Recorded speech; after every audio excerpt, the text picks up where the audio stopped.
Hello students, apex की literature की class में आपका वेलकम है।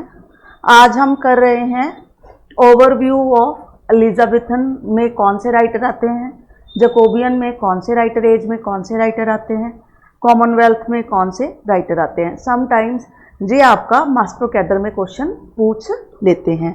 फर्स्ट देखते हैं राइटर्स ऑफ एलिजाबेथन एज।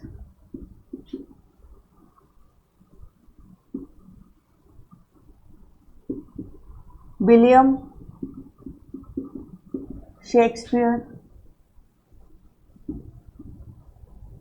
ये आगे जैकोबियन एज में भी आते हैं और एलिजाबेथन एज में भी आते हैं। Christopher Marlowe,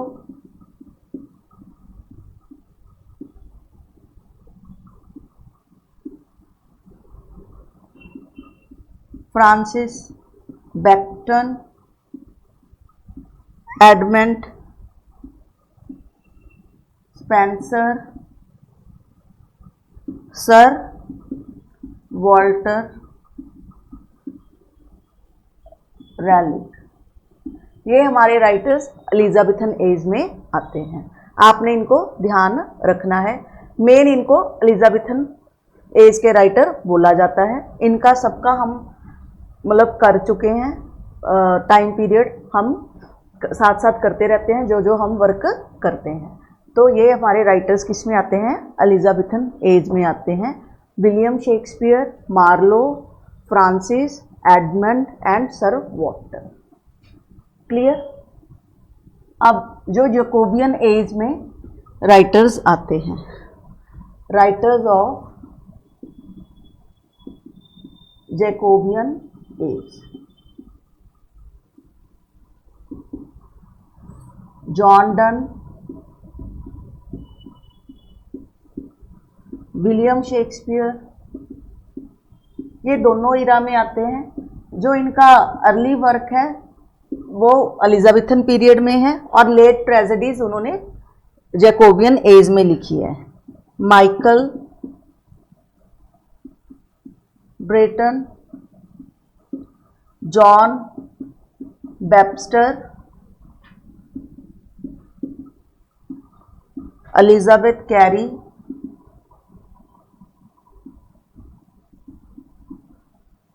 Ben Jonson,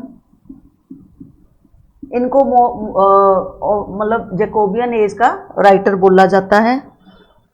king James one, इन्होंने बाइबल को ट्रांसलेट करवाया था, और लेडी हैरी वर्थ।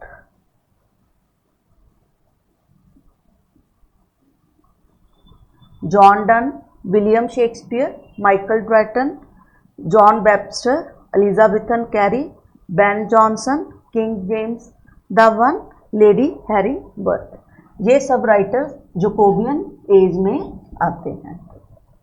क्लियर। इसके बाद राइटर्स ऑफ, जैसा अब हम रेनेसांस पीरियड में डिस्कस कर चुके हैं, इरा भी कौन सी इरा कब स्टार्ट हुई और उसका टाइम पीरियड क्या था। Writers of common wealth period,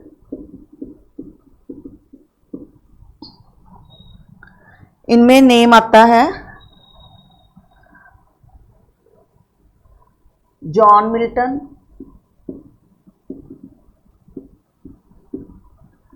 Thomas Hobbes, Thomas Fuller, Abraham कॉले,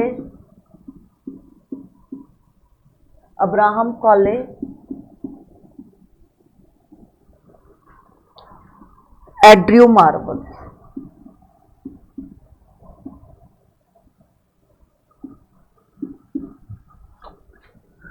ठीक है, ये हमारे कॉमनवेल्थ में आते हैं। John Milton, Thomas Hobbes, Thomas Fuller, Abraham कॉले और एड्रयू मार्वल। ये हमें पता ही है कि इसी में थिएटर्स को बैन कर दिया था। और आपसे क्वेश्चन को क्या पूछ सकते हैं, मैच करो भी कौन सा राइटर कौन से एज से बिलोंग करता है, या ऑड वन आउट। जैसे एलिजाबेथन के राइटर्स लिख देंगे, एक उसमें नहीं होगा जो एलिजाबेथन टाइम पीरियड को बिलोंग करता होगा। इस तरह के क्वेश्चन वो पूछ सकते हैं।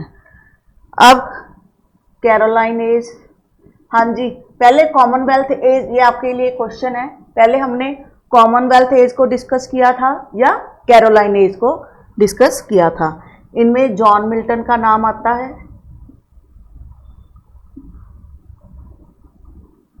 Robert Burton,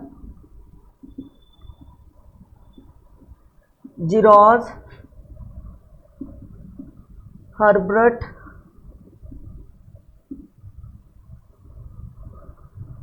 Charles one, Carolus पे इनका नाम पड़ा था, कैरोलाइन एज।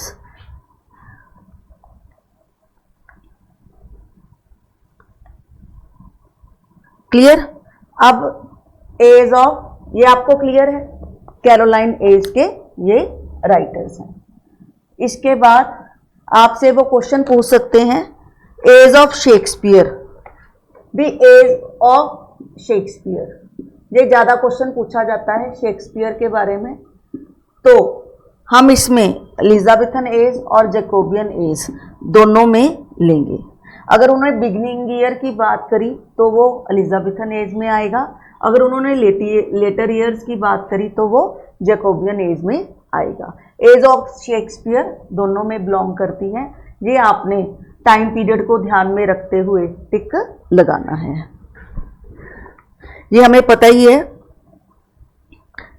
इसको एलिजाबेथन एज को era of art, literature and drama बोला जाता था। Art, literature and drama.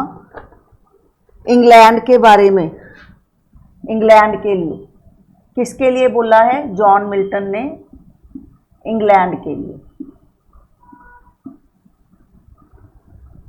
A novel, John Milton भी दोनों में आते थे, कैरोलाइन प्लस कॉमनवेल्थ।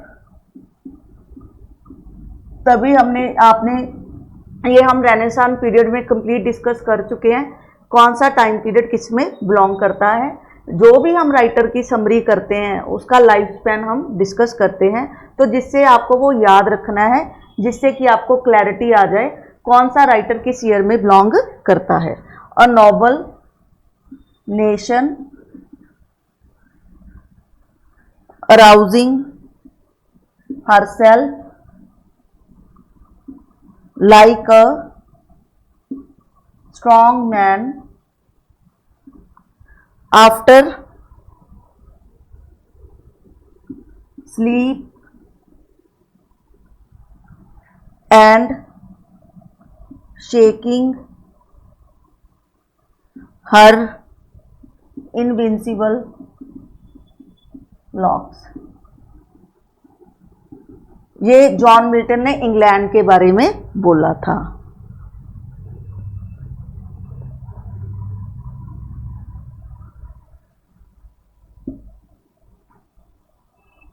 अच्छा, कई बार हमने प्रोटेस्टेंटिज्म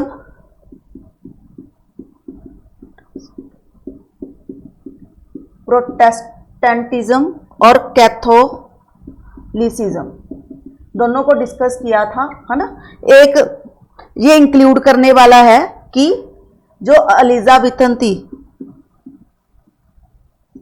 एंग्लिकैनिज्म, उसने एक टर्म निकाली थी, इन दोनों के प्लस पॉइंट को जोड़कर। ये एंग्लिकैनिज्म अगर आपसे पूछ लें ये होता क्या है, ये प्रोटेस्टेंट और कैथोलिक के जो प्लस पॉइंट थे दोनों को मिलाकर उसने एक नया मतलब निकाली थी, एंग्लिकैनिज्म। ये आपने ध्यान में रखना है। ये दोनों के प्लस पॉइंट हैं जिसको कि हम एंग्लिकैनिज्म बोलते हैं, प्रोटेस्टेंटिज्म के और कैथोलिसिज्म। अब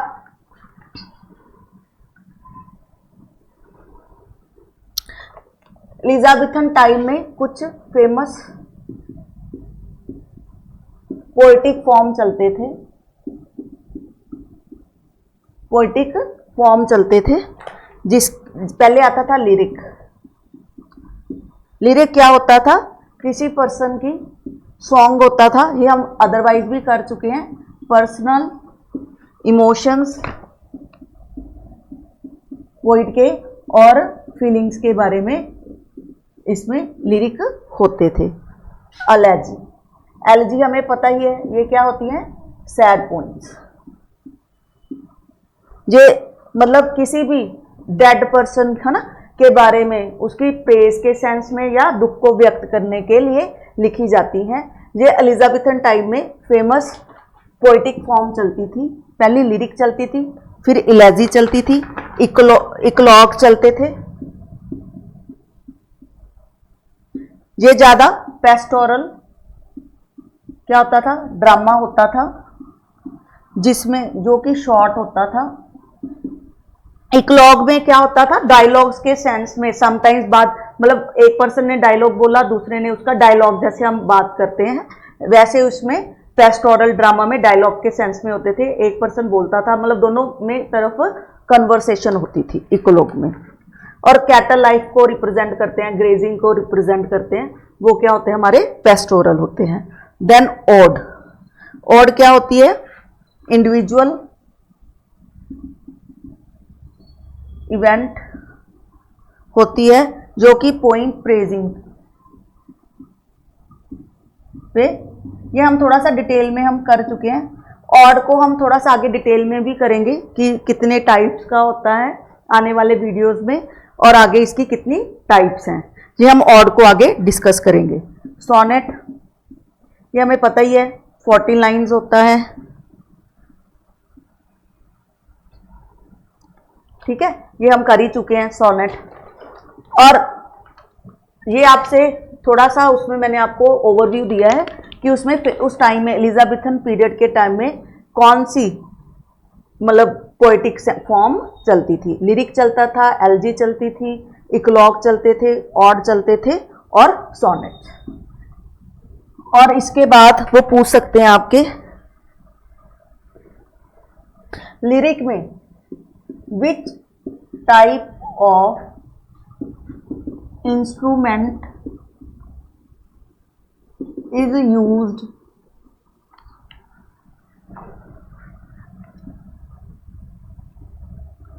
in lyric, लिरिक में है ना कौन सा इंस्ट्रूमेंट यूज किया जाता था, लायर। ये समटाइम्स आपका मास्टर कैडर में वो क्वेश्चन पूछ सकते हैं, इंस्ट्रूमेंट कौन सा यूज होता था, लायर।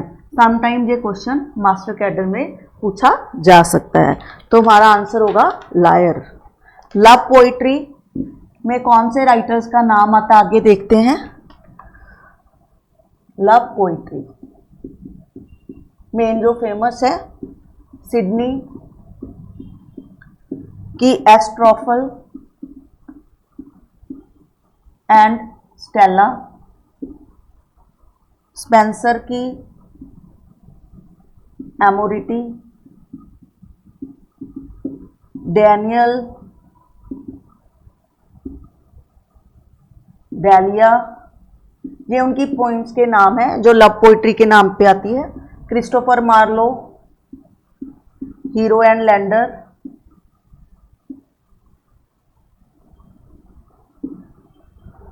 शेक्सपियर की वीनस एंड एडोनिस, और sonnets total.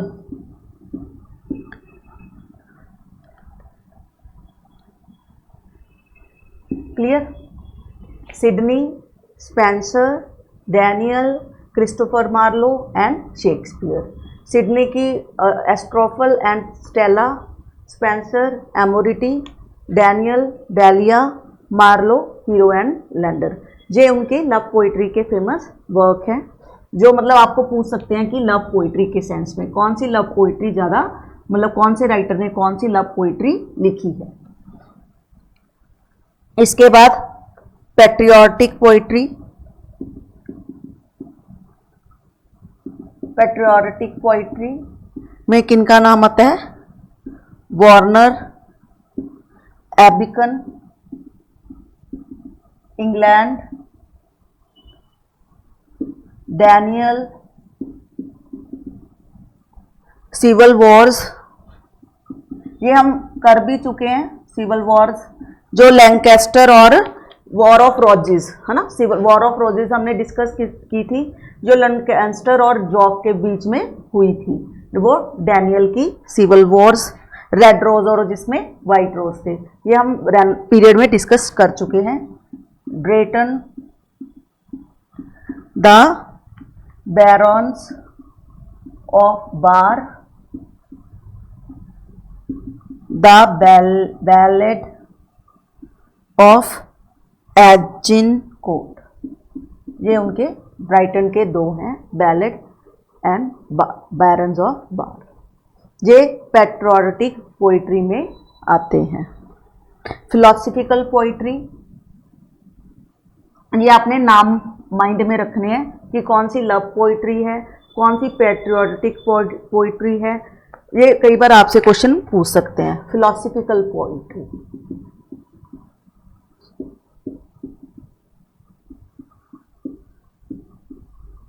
Book on human learning,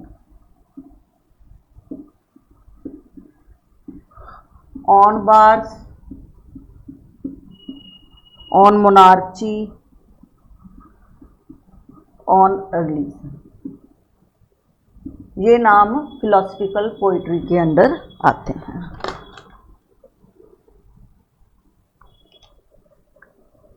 clear? अब हम थोड़ा सा ये ओवरव्यू करने के बाद बेन जॉनसन को डिस्कस करते हैं, उनकी बायोग्राफी और कुछ important works. Ben Jonson,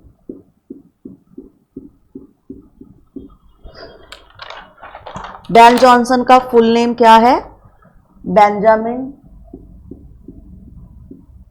Johnson.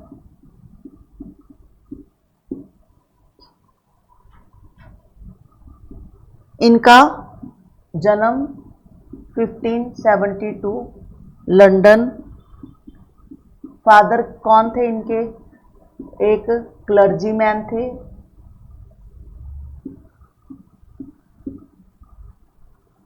और ये डाइड बिफोर, इनके पैदा होने से पहले ही इनकी डेथ हो चुकी थी। ठीक है। मदर मैरिड ए ब्रिकलेयर, सेकंड मैरिज कर ली फिर मदर ने, ब्रिकलेयर। उनका नाम कई बार एग्जाम में पूछ लेते हैं, रॉबर्ट फ्रेट, भी जिसके साथ मदर ने रीमैरी की थी, उनका नाम क्या था? ये रॉबर्ट ब्रेट, आपने याद, बहुत इंपॉर्टेंट है, ये याद रखना है। जन्म कब हुआ? 1572 में। फादर जो पहले क्लर्जी मैन थे, पैदा होने से पहले ही इनकी डेथ हो जाती है, तो इनकी मदर सेकंड मैरिज कर लेती है ब्रिकलेयर से। तो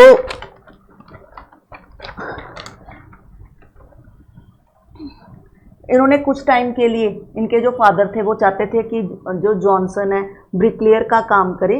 इन्होंने कुछ टाइम के लिए ब्रिकलेयर वाला काम भी किया। फिर कुछ टाइम के बाद इन्होंने लेटर ही ज्वाइंड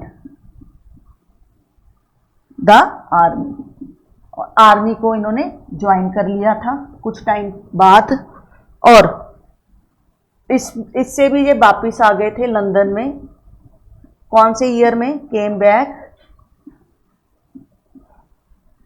1594। मैरिड, किससे शादी कर ली थी इन्होंने?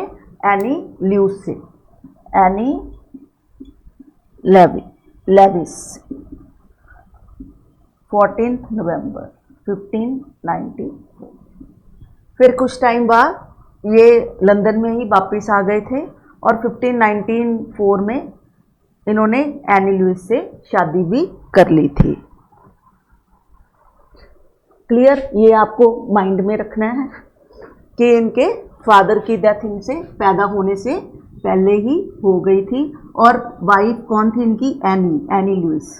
ये नाम आपने ध्यान रखना है। कौन सी ईयर में शादी की थी? 1594 4 में। फिर इन्होंने लंदन में क्या किया, एक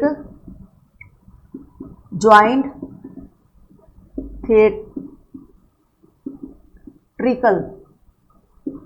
कंपनी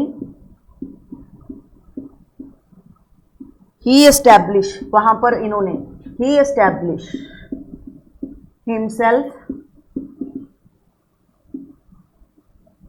एज एन एक्टर और प्ले राइट। मैं अभी आपको लेटर ऑन हम प्ले राइट बाद में बात करेंगे कि इन्होंने कौन से प्ले में एक्टिंग की थी। क्लियर, ये आपने, और ये काफ़ी ज़्यादा क्लासिकल एजुकेटेड थे, इन्होंने काफ़ी क्लासिकली एजुकेटेड थे, ये काफ़ी ज़्यादा क्लासिकली इनके बारे में बोला जाता है, क्लासिकली एजुकेटेड। इन्होंने क्या स्टडी किया था, ग्रीक का एंड रोमन का, काफ़ी ज़्यादा क्लासिकल लिटरेचर को इन्होंने स्टडी किया था, जिस वजह से इनको क्लासिकली एजुकेटेड बोला जाता है। ये इनकी एक और खासियत थी, did not mix tragedy with comedy. ये ट्रेजेडी के साथ कॉमेडी को मिक्स नहीं करते थे। और 1616 में इसको पोइट लॉरिएट ये भी बोला जाने लगा। इसका मतलब होता है एन एमिनेंट पोइट, ये बहुत ज़्यादा फेमस पोइट, इनको ये बोला जाने लगा 1616 में। ये पूछ सकते हैं who was called poet laureate in 1616, तो हमारा आंसर क्या होगा, बेन जॉनसन। ये बात आपने ध्यान में रखनी है, पोइट लॉरेट के नाम की इनको उपाधि दी गई थी। इन्होंने फिर 2 फेमस, अब हम इनके थोड़े से वर्क्स को देख लेते हैं, इन्होंने कौन से वर्क्स को लिखा है, थोड़ी सी ब्रीफ कर लेते हैं हम।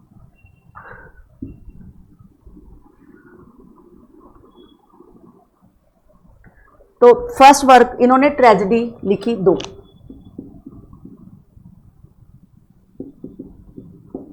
ये मार्कर भी लाइट है, मैं थोड़ा सा मार्कर चेंज कर लूं।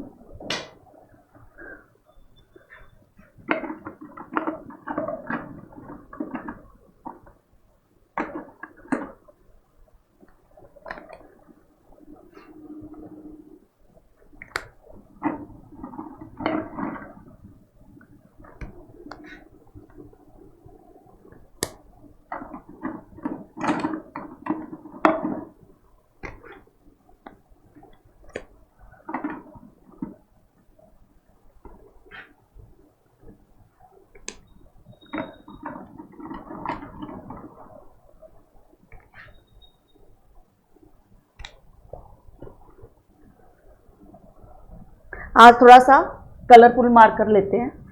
तो आगे ट्रेजेडी कौन सी लिखी इन्होंने, सेजनस एंड कैटेलाइन। सेजनस 1603 में और 16L। सेजनस हिज फुल नेम है सेजनस हिज फॉल, और कैटेलाइन हिज कॉन्सिप्रेसी। लेकिन ये इन दोनों ट्रेजेडीज जो रेनेसांस की ऑडियंस थी इनको पसंद नहीं आई, क्योंकि ये इन्होंने ग्रीक रोमन्स के एम्परर्स के ऊपर लिखी थी, लेकिन ये वहाँ की फेमस पर्सनैलिटी नहीं थी, जिस कारण लोगों ने इसमें इंटरेस्ट नहीं दिया। जैसे जूलियस सीजर, वो भी एक रोमन एम्परर के ऊपर थी, लेकिन वो काफ़ी ज़्यादा फेमस हुई क्योंकि लोगों ने उसमें इंटरेस्ट लिया। तो ये ट्रेजेडी को रेनेसांस की ऑडियंस ने पसंद नहीं किया। जूलियस सीजर किसके द्वारा लिखी गई थी? हाँ जी, जूलियस सीजर हम कर चुके हैं, ये किसके द्वारा लिखी गई थी? William Shakespeare. इसके बाद इन्होंने अब एज एन एक्टर, अभी हमने बात की थी, इन्होंने खुद को एस्टेब्लिश किया as an actor. As an actor इन्होंने प्ले में काम किया, the role of protagonist. Protagonist Hieronimo. ये स्पेनिश ट्रेजेडी थी बाय थॉमस किड के द्वारा, ठीक है। इसमें इन्होंने प्रोटैगनिस्ट, मेन हीरो का काम किया था एज एन एक्टर। क्लियर? ये आपको ध्यान में रखना है। नाम पूछ सकते हैं, इन कैरेक्टर क्या था? जेरिनिमो। किसके द्वारा थी? थॉमस के द्वारा। ये आपसे नाम वो पूछ सकते हैं।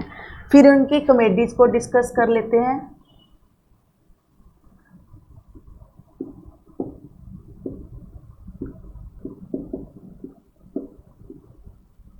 फेमस कॉमेडी कौन सी लिखी थी इन्होंने? सबसे पहले जो इतनी फेमस नहीं हुई थी, अ टेल ऑफ टक। इसको 1596 में लिखा गया और पब्लिश कब किया गया, परफॉर्म कब किया गया था? 1633 में। ए टेल ऑफ टक।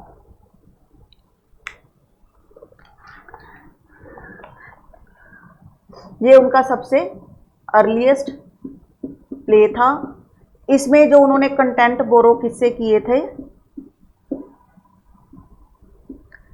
अरिस्टोफोन्स से, जो कि एक ग्रीक क्लासिकल मतलब पढ़ा था इन्होंने काफी, वहां से अरिस्टोफोन्स से और प्लेट्यू से, जो कि रोमन क्लासिकल में, जो कि ग्रीक क्लासिकल और रोमन क्लासिकल में कॉमेडीज लिखते थे, वहां दोनों से इन्होंने कंटेंट को बोरो किया था। अगर आपसे पूछ लें, इनका tale of tub earliest play है। और ये इसमें सिर्फ ये क्वेश्चन पूछ सकते हैं वो, अ टेल ऑफ टब, ये दो हैं, एक जोनाथन स्विफ्ट के द्वारा भी लिखा गया है। एक तो बेन जॉनसन ने लिखा है, एक जोनाथन स्विफ्ट ने भी ए टेल ऑफ टब लिखा था, जो कि एक प्रोज स्टायर था। स्टायर का मतलब आपको पता है, व्यंग करना किसी पर, ठीक है। अ टेल ऑफ टब एक बेन जॉनसन द्वारा लिखा गया था और एक जोनाथन स्विफ्ट द्वारा लिखा गया था, ठीक है जी। Next work, isle of dog.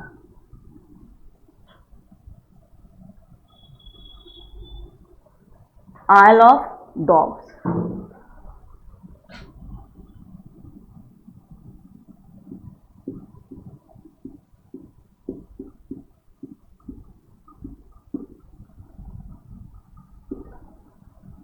ये 1597 में इनके द्वारा लिखा गया था, कोलैबोरेशन विद थॉमस नेश। इनकी वजह से इनको जेल में जाना पड़ा था, इम्प्रिजनमेंट हुई थी, क्योंकि इसमें काफी सिडिशियस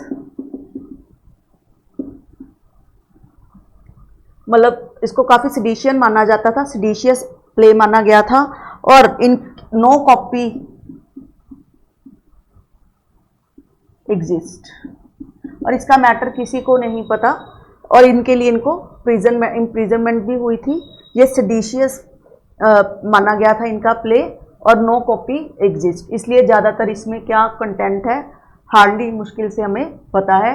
और बाकी मतलब जो इनके साथ में वर्क कर रहे थे उनको भी जेल में जाना पड़ा था। थॉमस नेश भाग गए थे। थॉमस नेश को जेल में नहीं जाना पड़ा था क्योंकि वो वहाँ से भाग गए थे। अब हम ये 3 बार जेल गए थे, पहले हम इनका जेल में जाने का पीरियड ही डिस्कस कर लेते हैं। पहले इस प्ले के लिए, सेकंड टाइम अगेन 1 साल बाद 1598 अगेन इम्प्रिजनमेंट।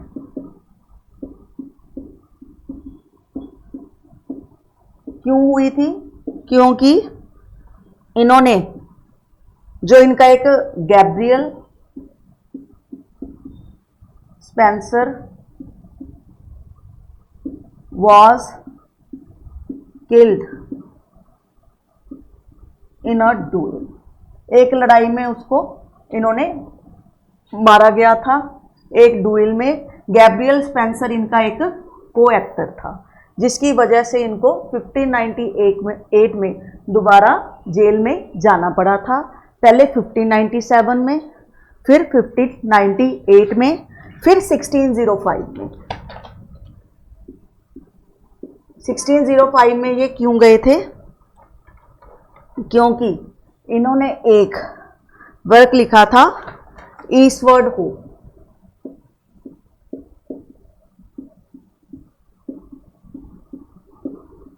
जो कोलैबोरेशन के साथ लिखा था जिरोज चैंपन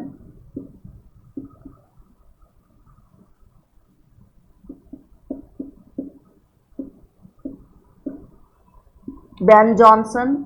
बेन जॉनसन को हम बीजे के साथ लिख लेते हैं, जॉन मार्टसन। आगे चलकर इनके साथ इनकी वॉर्स ऑफ थिएटर भी होगी, जो कि एक एंटी स्कॉटिश स्टायर था,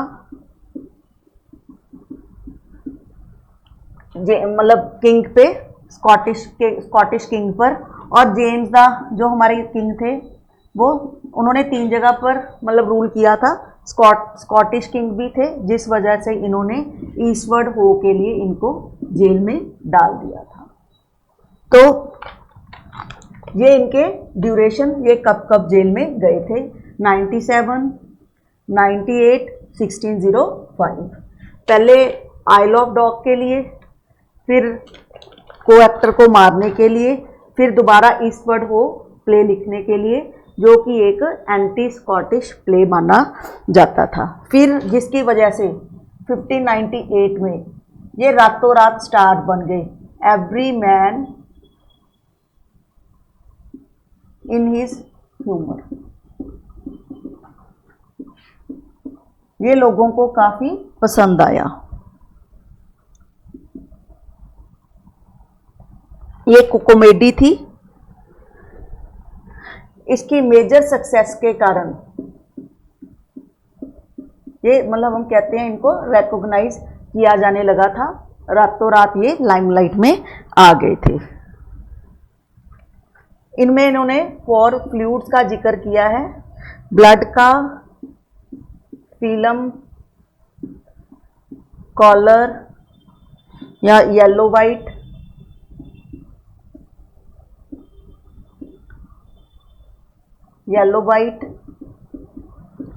मेलांकली, ब्लैक वाइट। ये जिसमें मतलब कहते हैं कि हमारे में ये बॉडी में 4 फ्लूइड्स होते हैं।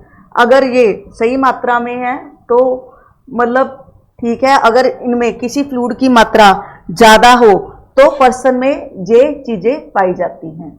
अगर ब्लड ज़्यादा है तो वो चीयरफुल होगा, अगर फिल्म ज़्यादा है तो वो काम होगा, काम एंड कंपोस्ट। ये आपको मैच द फॉलोइंग में आ सकता है कि ब्लड होने से कौन चीज़ ज़्यादा है, तो ये आपने ध्यान में रखना है। एंग्री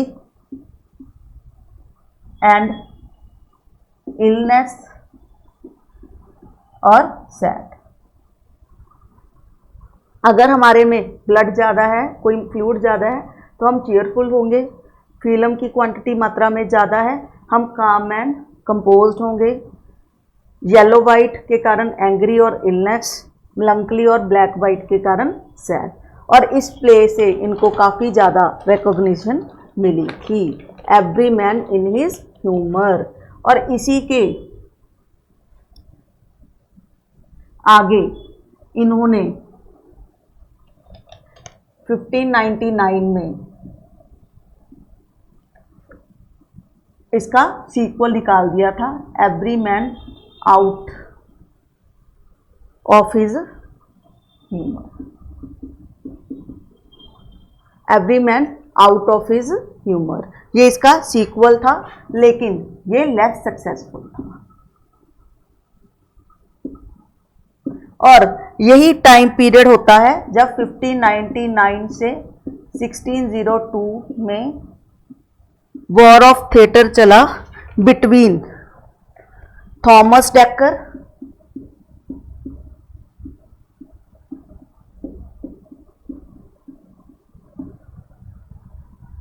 जॉन मार्टसन और बेन जॉनसन। इन 1599 में मतलब एक प्ले ये लिखते थे, इनके मतलब कोई इन्फीरियर शो करने के लिए उनके है ना स्टाइल करते थे, और इनके जवाब में फिर वो ये दोनों अपना मतलब पलटवार करते थे। तो every man out of his humour से लेके वो स्टार्ट हो जाती है। इनमें मतलब एक दूसरे को इन्फीरियर शो कराने के लिए वो एक दूसरे पर स्टायर कर रहे थे।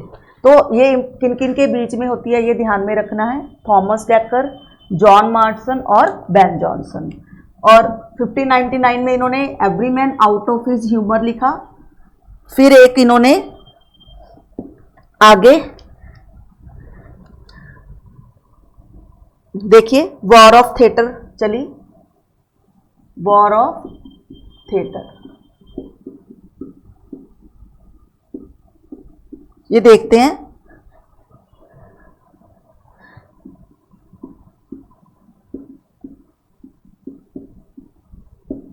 पोइटो मैकई लिखा गया थॉमस डेकर के द्वारा।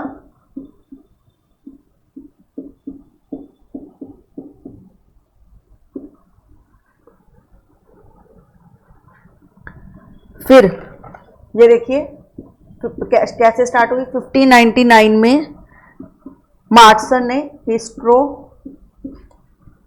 मैक्स लिखा, स्टायर किया किस पर, बेन जॉनसन पर। मैंने आपको बोला था बेन जॉनसन को बीजे से लिखेंगे, हिस्ट्रो मैक्स स्टायर किया बेन जॉनसन पर, किसने, मार्टसन ने। फिर 1599 में बेन जॉनसन ने अगेन रिप्लाई किया, every man out of his humour, इसके अगेंस्ट। फिर मार्टसन का रिप्लाई आया, जैक ड्रम एंटरटेनमेंट।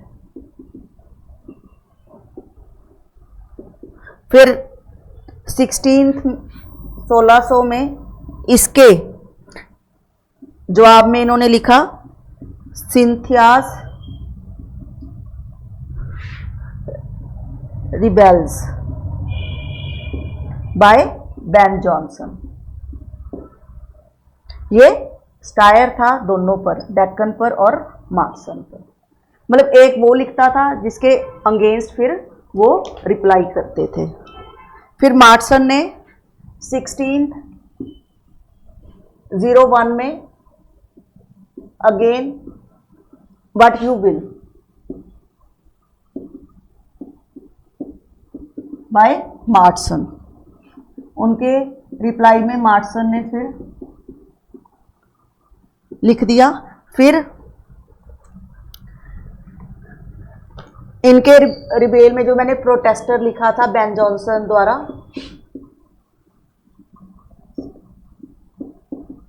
अगेन उनके रिप्लाई में 1601 में बेन जॉनसन ने लिखा, जिसमें कि काफ़ी बॉम्बास्टिंग, मतलब बहुत ज़्यादा उन पर किया गया था। फिर 1601 में ही डेकर ने कौन सा लिखा? स्टायरोमैस्टिक्स, उसके रिप्लाई में। ये 1601 में ये डेकर ने लिखा स्टायरोमैस्टिक्स एज ए एरोगेंट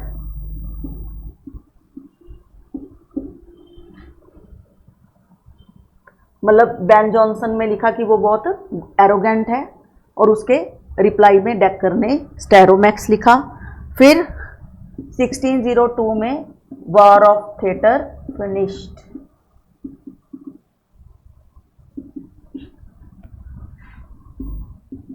ये आपने नाम याद रखने हैं। वॉर ऑफ मतलब पहले कौन सा प्ले था, डेकर ने कौन सा लिखा, फिर बेन जॉनसन का कौन सा प्ले था, ये एक समटाइम्स आपसे पूछ सकते हैं। और वॉर ऑफ थिएटर का आपने टाइम पीरियड याद रखना है।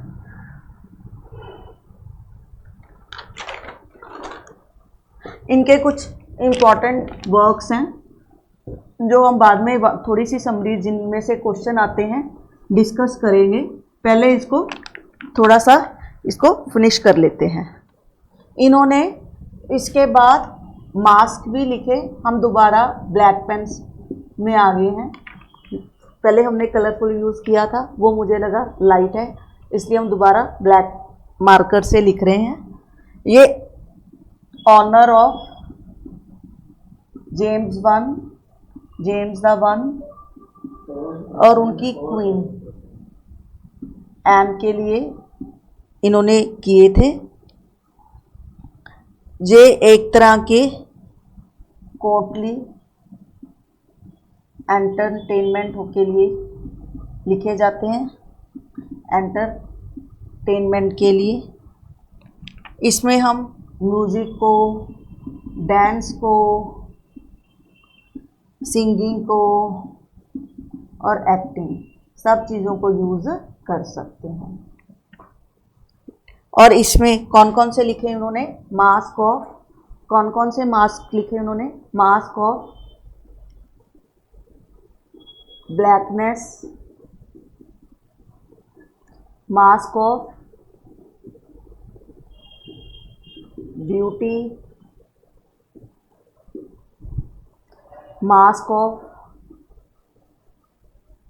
Queen, Oberon, the fairy princess. इसकी वजह से इनको पेंशन भी ग्रांट कर दी गई। फिर इन्होंने एक प्रोज वर्क भी लिखा, टिम्बर। इन्होंने एक प्रोज वर्क लिखा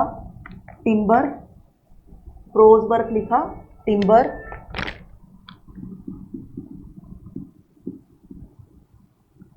और discoveries made upon man merely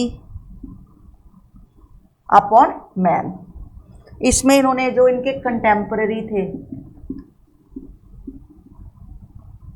उनके ऊपर उन्होंने क्या किया? अगेन अटैक किया। ये एक तरह के कलेक्शन ऑफ शॉर्ट ऐसे है।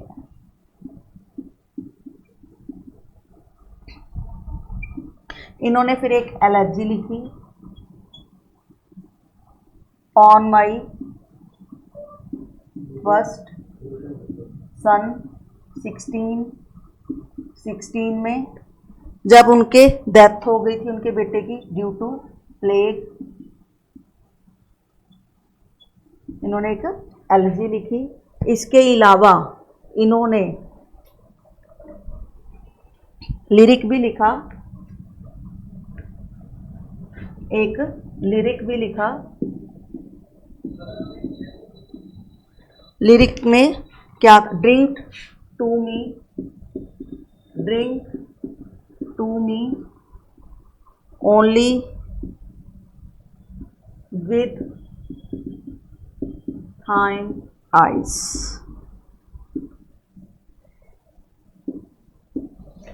इन्होंने एक लिरिक लिखा। इसके अलावा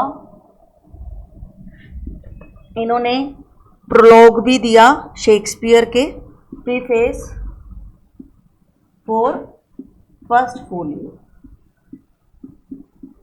किसके लिए? शेक्सपियर के लिए। उन्होंने उसमें कहा शेक्सपियर was not of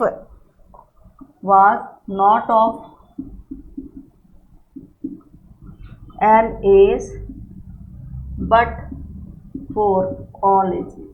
मतलब किसी एज में नहीं है, सब एज के लिए बने हैं शेक्सपियर। फिर शेक्सपियर के लिए सोल ऑफ द एज और स्वीट स्वैन ऑफ एवॉन, ये उन्होंने इनके प्रीफेस में एंटर किया। Shakespeare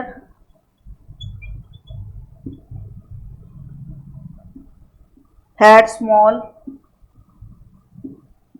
Latin less Greek. ये इन्होंने ये कहा शेक्सपियर किसी एज के लिए नहीं बने, वो फॉर ऑल एजेस हैं, सोल ऑफ एज हैं, sweet swan of Avon, Shakespeare had small Latin less Greek. और इसके अलावा बेन जॉनसन को इंग्लिश फादर बोला गया है, father of English classical comedy in England. Father बोला गया है इनको क्लासिकल कॉमेडी इंग्लैंड में। और ड्राइडन इनकी प्रेज करता है, Jonson as most learned and judicious writer, learned और judicious writer। ड्राइडन के द्वारा इनको ये लाइंस बोली गई। he compared Jonson with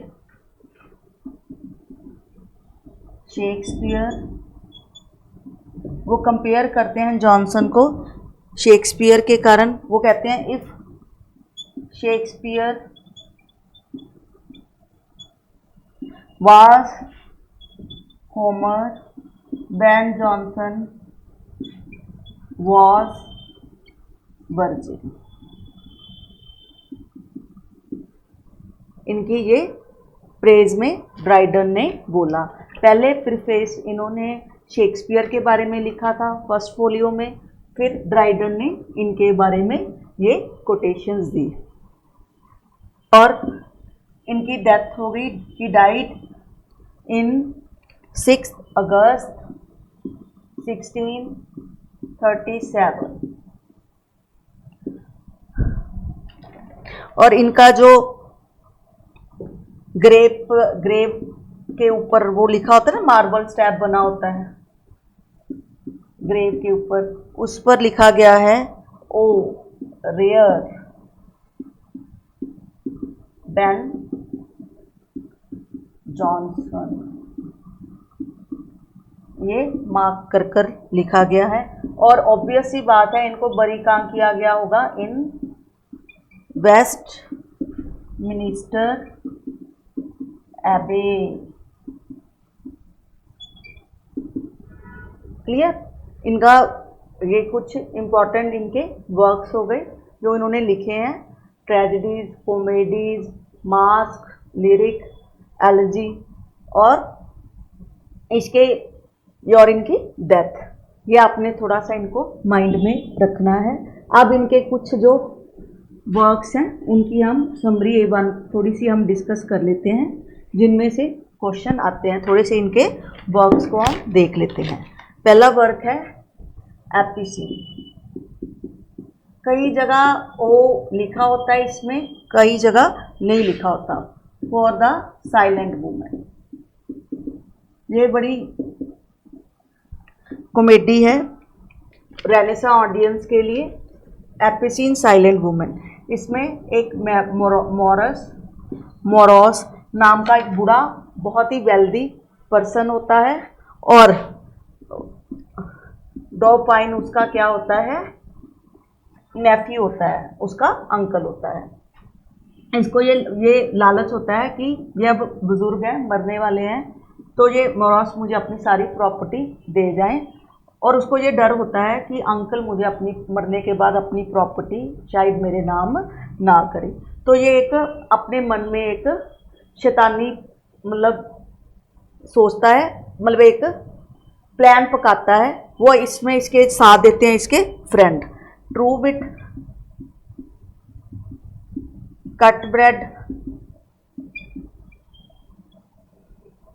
and Ned Clerimont. ये इसके फ्रेंड होते हैं। जो इसका ये अंकल होता है मतलब मॉरस, ये ना बहुत ही मतलब शांति प्रिय व्यक्ति है। इसको शोरगुल बिल्कुल भी पसंद नहीं है। यहाँ तक भी इसका जो घर है वो काफ़ी दूर है शहर से। इसको शोर शराबा बिल्कुल भी नहीं पसंद। ये अपने अंकल की रीमैरिज को प्लान करते हैं। अगर भी ऐसे तो चांसेस कम है, और जिसके कारण भी जो जिससे शादी करेंगे वो मतलब अपना ही लेडी को ले जाएंगे और सारी अंकल की प्रॉपर्टी मुझे मिल जाएगी। तो ये मॉरस को एक लड़की से मिलाते हैं जिसका नाम होता है एपिसीन।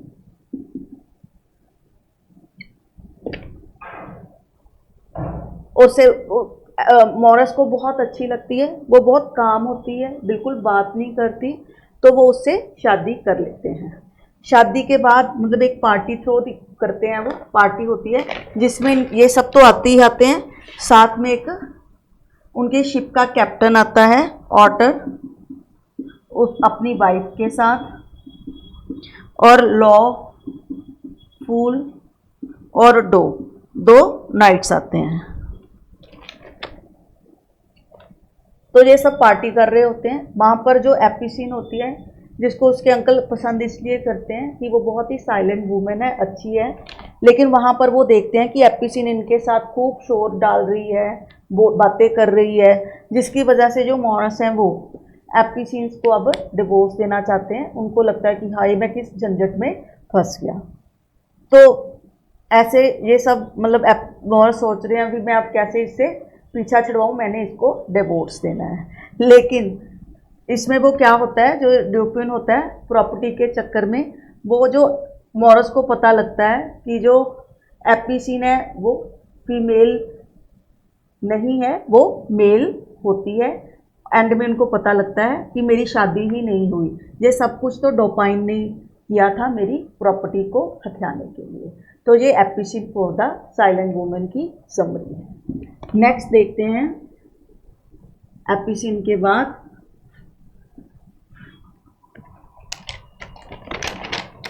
वॉलपोन। ये एक बीस्ट फेबल थी 1616 में, और इसमें करैक्टर होते हैं वॉलपोन, जिसको कि फॉक्स, मॉस्का जिसको कि रिप्रेजेंट करता है fly, Walter,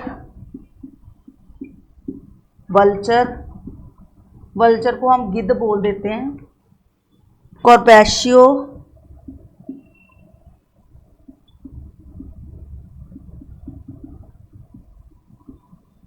Ray-Ban, Corvino, his wife Celia, and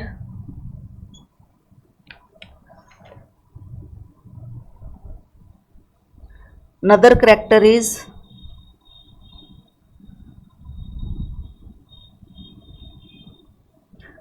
Bohario. Bohario, son of Corbaccio. ये मेन करेक्टर हैं इसमें।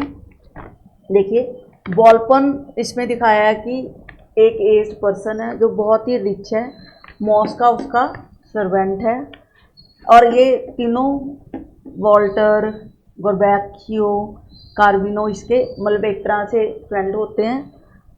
और ये बॉलपन और मॉस्का आपस में डिस्कस करते हैं कि किस तरह मतलब इनसे मैं अपनी मतलब सेवा करवाऊँ, या एक प्लॉट वो ऐसी मतलब मजाक मजाक में जो उसका मॉस्का होता है, सर्वेंट होता है बॉलपन का, वो तीनों को बोल देता है कि जो मेरे मतलब मास्टर को ज़्यादा खुश करेगा, इनको गिफ्ट देगा, मास्टर मेरे मरने वाले तो हैं ही, वो सारी प्रॉपर्टी उसको अपनी दे जाएंगे। तो तीनों प्रॉपर्टी के लालच में बॉलपन की काफ़ी मतलब खुशामद करते हैं, फ्लैक्टरी करते हैं, उसको अच्छे अच्छे गिफ्ट देते हैं, उसकी एक तरह से सेवा करते हैं, जिस वजह से बॉलपन बहुत खुश है भी, हाँ मेरे ये कर रहे हैं।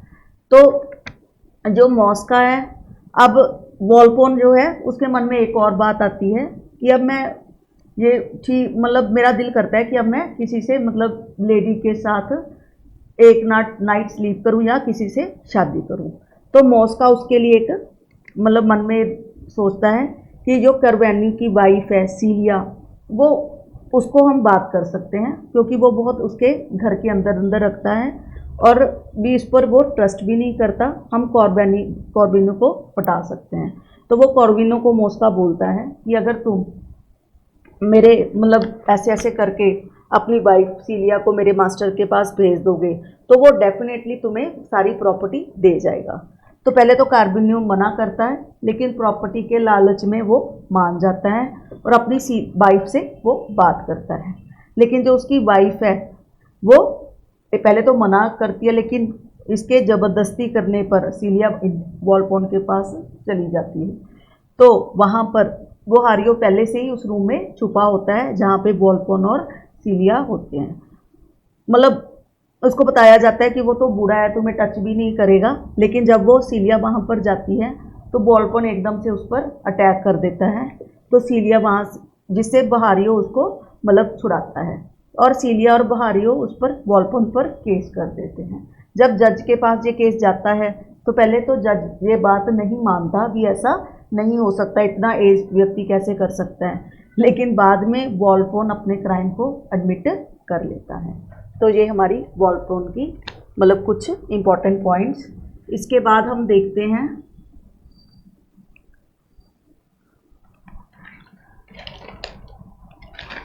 अनदर ऑलकेमिस्ट। ऑलकेमिस्ट ये एक तरह का स्टोन होता है, जैसे आपने पारस सुना होगा, पारस पत्थर भी जिस चीज़ को छूता था वो सोना बन जाती थी, ऐसी ये एक तरह का क्या है स्टोन है, एक तरह की स्टडी है जिससे कि वो कोई भी चीज़ मटेरियल है वो सोने में कन्वर्ट हो जाए। ये 1610 में परफॉर्म किया गया, कहाँ पर, किंग्समैन ड्रामा कंपनी,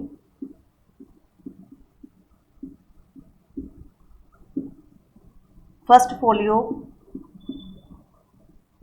1616 में ये मेंशन है। अब इसके करैक्टर देखते हैं, लव इट,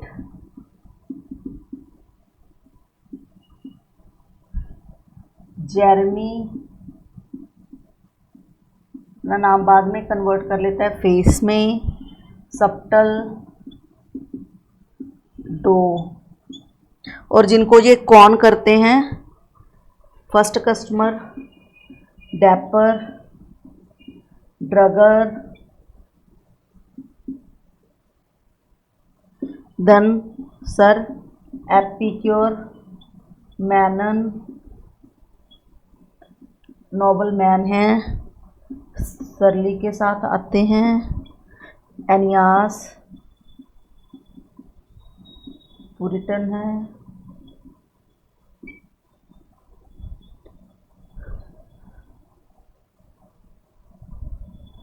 विडो आती है एक, dame, plant with his brother cast. ये थोड़े से इसमें मेन कैरेक्टर हैं। आप देखिए इसकी समरी क्या है। लवविट, ये एक घर का मालिक होता है। लंदन में जब प्लेग हो फैल जाता है तो ये लंदन को छोड़ के जाने का फैसला करता है।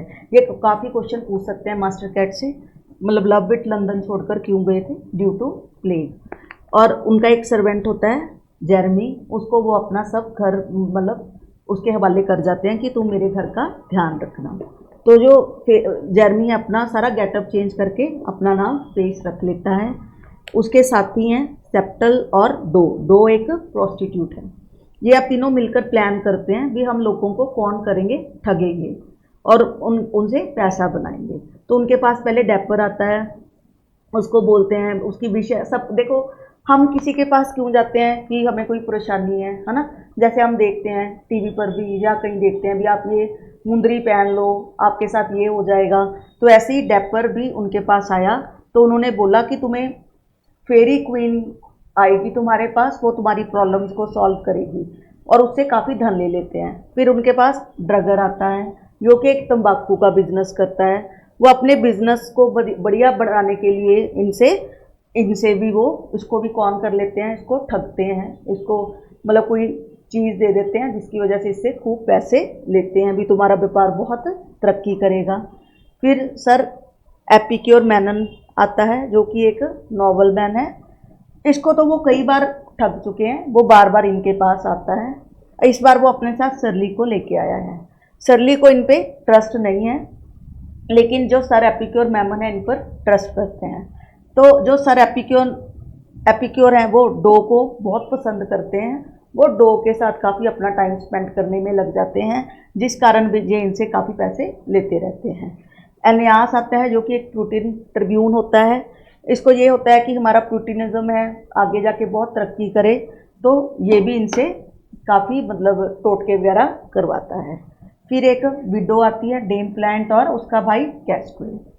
अब सबको वो मज़े में सबको लूटी जा रहे हैं। किसी को ये ऑल्कमिस्ट देने का प्रॉमिस कर देते हैं, जैसे उन्होंने सर एपिक्योर को किया है कि मैं तुम्हें वो पत्थर दूंगा, और बहाने बनाते रहते हैं अभी इतने पैसे दे दो, इतनी चीज़ों की ज़रूरत है। तो ये सबको मज़े ले रहे हैं। इतने में जो सबको बढ़िया चल रहा होता है इनका सब कुछ, वहाँ पर इतने में लवविट वापिस आ जाता है। तो जो लवविट है तो जब फेस को देखता है तो अपने वो पुराने गेटअप में आ जाता है जेरमी। उसको वो सब बताते हैं लवविट को, तो भी ऐसे ऐसे वो किया। तो जेरमी उनके पैरों में गिर जाता है, मालिक मुझसे गलती हो गई, मुझे माफ़ कर दो। तो लवविट एंड में सबको समझा बुझा कर वो वापिस भेज देते हैं। और जो विडो होती है उसको बोलते हैं अगर तुम चाहो तो मैं तुमसे शादी कर सकता हूँ। तो ये हमारा थोड़ा सा ब्रीफ समरी ऑलकेमिस्ट की। अब नेक्स्ट देखते हैं बार्थोलोमेव फेयर। बार्थोलोमेव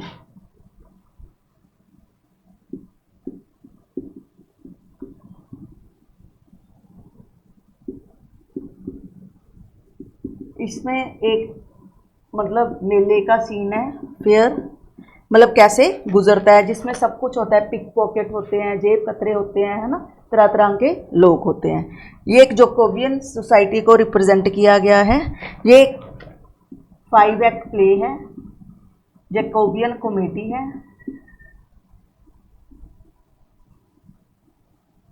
इसको 13 अक्टूबर 1640 में फर्स्ट होप थिएटर में स्टेज किया गया बाय दी एलिजाबेथ मैनकम।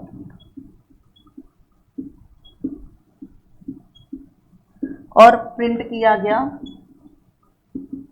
1631 में। ठीक है, ये थोड़ी सी बेसिक सी इंफॉर्मेशन। अब जैकोबियन कॉमेडी है, 5 एक्ट हैं। 1614 में इसको स्टेज पे कोप थिएटर में एलिजाबेथन कंपनी के द्वारा परफॉर्म किया गया और प्रिंट कब किया गया? 1631 में। इसकी अब स्टोरी देख लेते हैं थोड़ी सी। जॉन लिटल एक करैक्टर है जो कि एक नोटरी होता है, जो कि मैरिज सर्टिफिकेट जो होते हैं उन पर साइन करता है, लेकिन ये बिल्कुल ध्यान से साइन नहीं करता। और इनकी मदर इन लॉ होती है डेम प्योरे क्राफ्ट।